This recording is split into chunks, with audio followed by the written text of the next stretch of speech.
Dela writes, my MVVs, welcome. Naomi will disappoint you and you will regret. On that day, we will be here to laugh at you. Igbi, a gospel, slam Blublo over the fact that, Blublo had gone to show appreciation and also took out time to explain to those who didn't understand that part of the gift that was brought to Ayangalu festival was,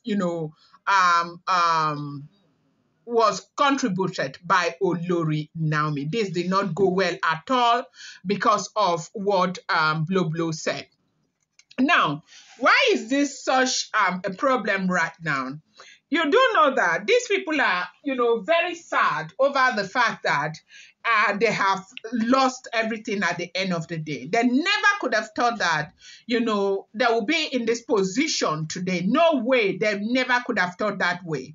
They thought that the fight they were going to win. But as soon as Blublo removed his hands from that fight, they became almost powerless because if Blublo had supported Ebony, coming from a rolling house like the Lafogidi is a very big rolling house, okay, very powerful.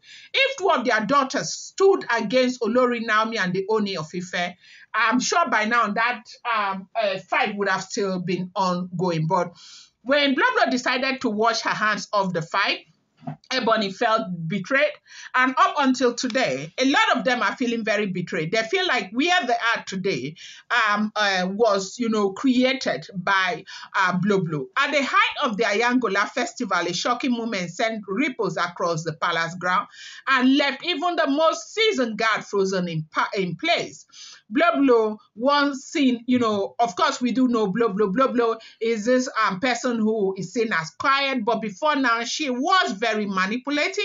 But as soon as she washed her hands off the drama against her husband, things took a different turn. They say Blublo took the microphone to make what seemed like an ordinary announcement about the festival gift, but what came out of her mouth caught everyone off guard. Blublo publicly stated that most of the high-value gift given to the drummers and cultural performers during the festival came directly from Queen Naomi.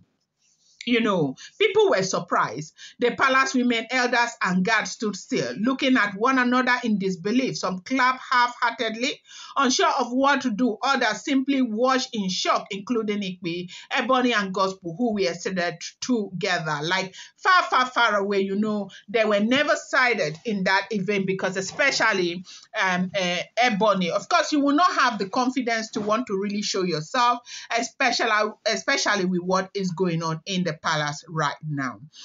They said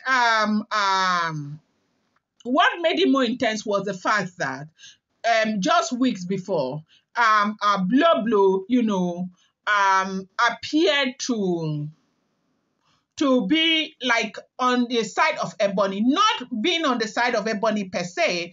Normally as humans, when things get really tough for a fellow human being, you get, there's always this thing like you want to feel for them. So apparently that was what was going on with Blublo. Blublo felt for Ebony for what Ebony was going through, okay? So she was there pacifying Ebony and all of that. So maybe Ebony misunderstood that and felt like Blublo was on her side again. But when Blublo went to make this announcement, they were shocked, as in shocked to their bone marrows. They were shocked because for Blublo to stand at such a revered cultural festival in front of the Oni of Ife, royal dignitaries and Yoruba elders, and openly recognize Queen Naomi's contribution was nothing short of an earthquake in the royal house. As soon as Blublo stepped down from the stage, Igbi did not wait. Soon as she went to her apartment, she stormed towards her while she was going to her apartment in fury, shouting in, of course, this is Kogi Yoruba. Naomi will disappoint you. You are foolish to trust a woman who walked away and now comes to steal the glory. Her voice trembled not just with anger, but also with betrayal. Palace guard, out of respect and fear of escalating the matter, stood nearby, but didn't intervene immediately. Blublo tried to remain calm, repeating, what she was saying by saying, what have I done wrong? What have I done wrong? I said the truth. Those were her gift. I won't lie just to please anyone. Her calmness seemed to infuriate Igbi the more. Ebony was already in tears, quietly shaking her head. She whispered to Gospel, she's taking side, and now we are the ones paying the price. Gospel, usually composed, was visibly shaken. She muttered that their immunity was already hanging by a thread, and now Blublo had made their situation even worse by still showing support after what Olori Naomi has done for them. I mean, to them. Now, Naomi is the reason why they are in that situation where they are right now. Even after knowing, Blublo knows everything, and Blublo is still supporting Olori Naomi. According to them, that was what broke their heart. For months, there had been talks of Queen Naomi's return to full royal status, though she had stepped back, physically for a long time. But after the full moon ritual was performed, everything just changed. Everything just changed.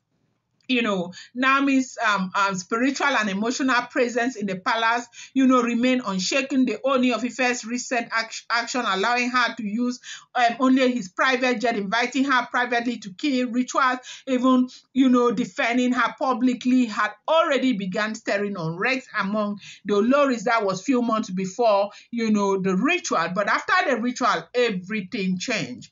Oni of Ife does not look at anyone. Everything about Oni of Ife fair is all about Olori Naomi. Now, in Yoruba traditional culture, especially during ancestral and spiritual festival like Ayangalu, public acknowledgement carries spiritual weight. Saying Naomi sent the gift isn't just logistic, it's honoring her as the true consort. The woman still holding the spiritual key to the throne rhythm, and in the presence of sacred drummer who are believed to interpret spiritual messages through sound, it meant Naomi's voice had once again been accepted in the palace and in the heart of everyone because of the way she was so highly celebrated. Igbi, who had always been vocal and spiritually aggressive in her opposition to Queen Naomi, screamed that this was why the drums had refused to favor her this year. She said that the Igbi drum had turned against her, not because of any mistake she made, but because the gods were no longer protecting them. She blamed Blublo for aligning with the woman she saw as the reason for all their misfortune.